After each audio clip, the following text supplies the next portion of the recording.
Hi hello నమస్తే. Welcome back to our channel. అందరు ఎలా ఉన్నారు? ఈరోజు రెసిపీ వచ్చేసి ఉదయం హడావుడి లేకుండా ఇడ్లీ బ్యాటర్ కానీ దోశ బ్యాటర్ కానీ లేకపోయినా అప్పటికప్పుడు ఇన్స్టాంట్గా చేసుకునే టిఫిన్ అది హెల్తీగా మరమరాలతో. రెసిపీ ఏంటో చూద్దామా? ముందుగా ఒక గిన్నెలోనికి 4 కప్పులు మరమరాలు వేసి నీటితో శుభ్రంగా కడుక్కోవాలి.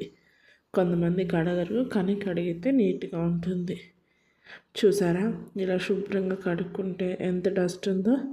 వీటిని ఒక ప్లేట్లో తీసుకొని మళ్ళీ మంచి వాటర్తో వాటిని ఒక 5 నిమిషాలు నానబెట్టుకొని పక్కన పెట్టుకోవాలి. ఇప్పుడు మరొక గిన్నె తీసుకొని దానిలోనికి మనం 1 కప్పు బొంబాయి రవ్వ, అదే ఉప్మా చేసుకుంటాం కదా, సూజీ రవ్వ, అది కూడా తీసుకొని దాన్ని శుభ్రంగా కడుక్కొని దాన్ని ఒక 5 నిమిషాలు పక్కన పెట్టేద్దాం. ఇప్పుడు మనం ఆ దోశల్లోకి చట్నీ ఎలా ప్రిపేర్ చేసుకోవాలో చూద్దామా. ముందుగా బాండీ పెట్టి మనకి కారానికి సరిపడా పచ్చిమిర్చి, మనం కొన్ని వేరుశనగ గుండ్లు కూడా వేసి వాటిని ఫ్రై చేసి అవి ఫ్రై అయ్యాక పుట్నాల పప్పు కూడా వేసి ఫ్రై చేసుకొని దింపేయాలి, పక్కన పెట్టుకోవాలి. ఇప్పుడు మనం ఇందాక నానబెట్టాం కదా మరమరాలు, అవి నానిపోయి ఉంటాయి. వాటిని ఇప్పుడు మనం మిక్సీ చేసుకుందాం. ముందుగా మరమరాలని పిండుకొని మిక్సీ చేసుకొని దానిలోకి మనం నానబెట్టాం కదా రవ్వ, అది కూడా వేసి మిక్సీ చేసుకోవాలి. నేనైతే విడివిడిగా మిక్సీ చేస్తున్నాను, మీరు కలిపి కూడా మిక్సీ చేసుకోవచ్చు. ఇలా మిక్సీ చేసుకున్న దానిలో ఒక గిన్నెలోనికి తీసుకొని బ్యాటర్ని అడ్జస్ట్ చేసుకోవాలి. ఇప్పుడు దీంట్లోకి 2 టీ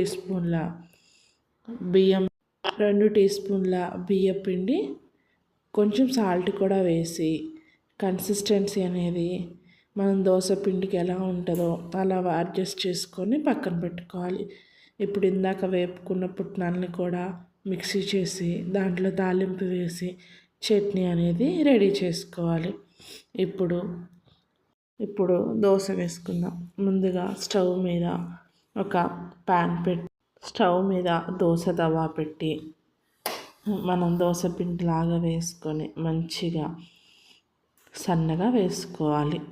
దాని మీదకి ఇప్పుడు రౌండ్ అంపట పైన కొంచెం ఆయిల్ వేసి ఫ్రై చేయాలి.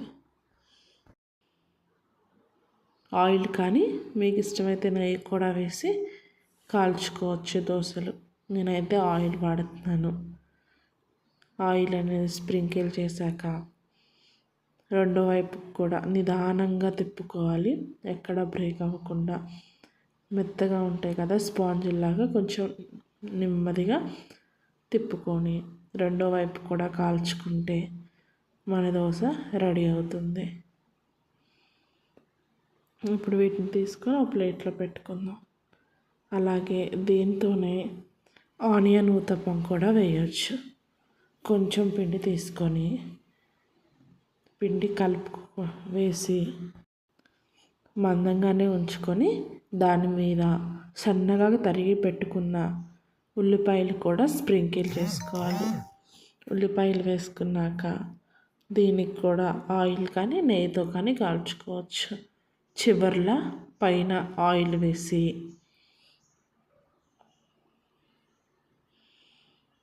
కాల్చుకుంటే ఇది కూడా కాలాక నెమ్మదిగా రెండో వైపు తిప్పుకొని అటువైపు కూడా కాల్చుకుంటే మన ఊతప్పం కూడా రెడీ.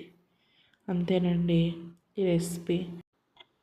మీరు ఒకసారి ట్రై చేయండి, నచ్చితే లైక్ చేయండి, సబ్స్క్రైబ్ చేయండి మరిన్ని వీడియోస్ కోసం.